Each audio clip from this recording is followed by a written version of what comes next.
To build modern artificial intelligence, developers typically take a massive randomized network, essentially a blank slate, and force-feed it mountains of training data until it learns to recognize patterns. Biological brains do not work this way. A spider doesn't need to process thousands of trial runs to learn how to weave its web.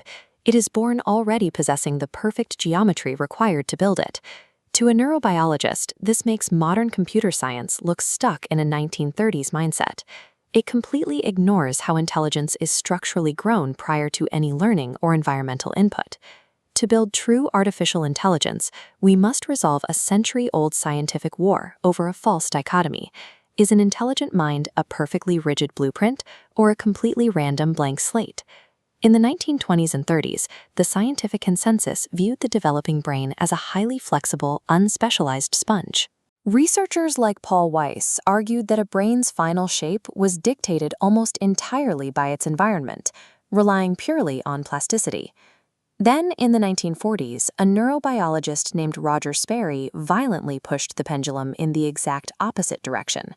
By rotating the eyes of newts and observing how their nerve fibers regenerated, he proved they always grew back perfectly to their original targets.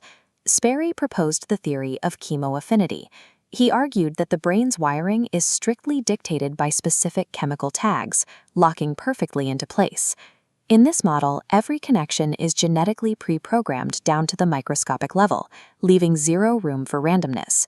Sperry's victory in the biology community cemented the idea that nature meant absolute, rigid specificity, and that set biology on a massive ideological collision course with the newly emerging field of computer science. By the 1950s, early AI researchers were trying to mimic biology to build artificial minds. While some built rigid mathematical models, pioneers like Marvin Minsky and Frank Rosenblatt took the opposite route: literal, random soldering.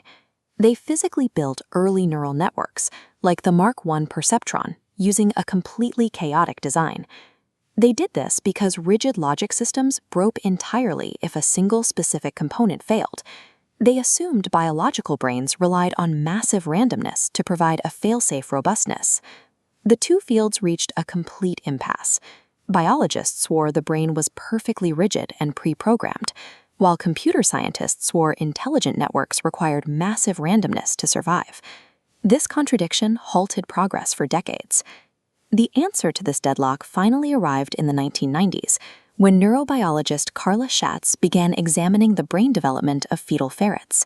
She discovered a biological paradox. The retinas of these fetal ferrets were firing off spontaneous, random electrical waves long before the animals were even born and before their eyes had ever seen light. This entirely chaotic, random electrical activity is an absolute biological requirement. Without it, the ferret's brain cannot eventually wire itself with perfect precision.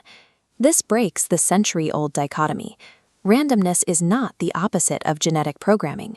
It is a vital developmental tool, generated by the genetic program itself, to build a mind that is both precise and robust.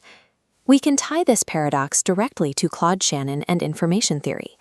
Mathematically, a tiny genome simply does not have enough storage capacity to contain an explicit point-to-point blueprint for a brain with billions of neurons.